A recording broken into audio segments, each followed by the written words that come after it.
3 opera singers and a classical musician say that world-renowned conductor Charles Dutoit sexually assaulted them, physically restraining them, forcing his body against theirs, sometimes thrusting his tongue into their mouths, and in one case, sticking one of their hands down his pants.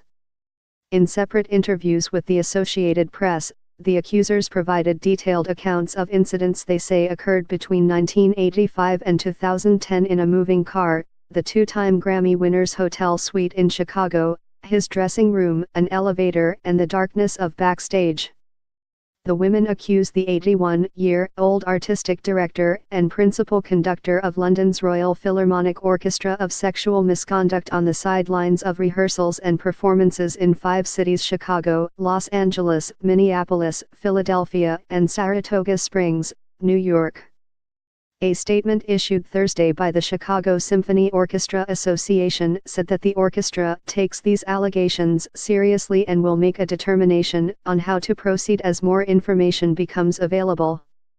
Dutoit is next scheduled to lead CSO subscription concerts April 5 to 10 at Symphony Center. He threw me against the wall, shoved my hand down his pants and shoved his tongue down my throat, retired mezzo-soprano Paula Rasmussen recounted of an incident she said occurred in his dressing room at the LA Opera in September 1991. She refused to ever be alone with the Swiss-born conductor again, she said.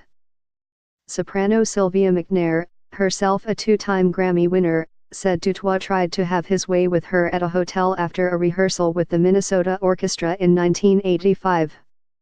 As soon as it was just the 2 of us in the elevator, Charles Dutoit pushed me back against the elevator wall and pressed his knee way up between my legs and pressed himself all over me, she said.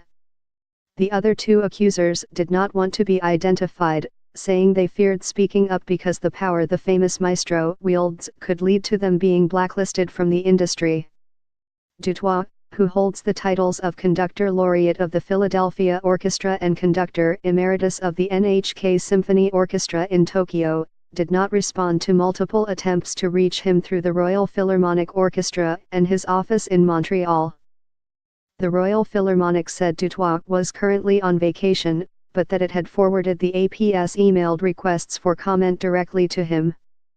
The AP also reached out to Dutoit's office with several phone calls and emails. In a long, distinguished career, he also has led highly regarded orchestras in Paris and Montreal, and traveled the globe as a guest conductor. He is scheduled to conduct the New York Philharmonic next month in a 4-day program honoring Ravel. All 4 accusers' stories are similar, and the AP spoke with their colleagues and friends, who confirmed that each of the women shared details of their experiences at the time. One of the women who asked not to be identified said Dutoit attacked her 3 times in 2006 and once in 2010, grabbing her breasts, pinning her wrists against his dressing room wall and telling her that they would make better music if she willingly kissed him. All 4 women said Dutoit either lured them to a private place to discuss or practice music, or simply seized a moment alone to make his move.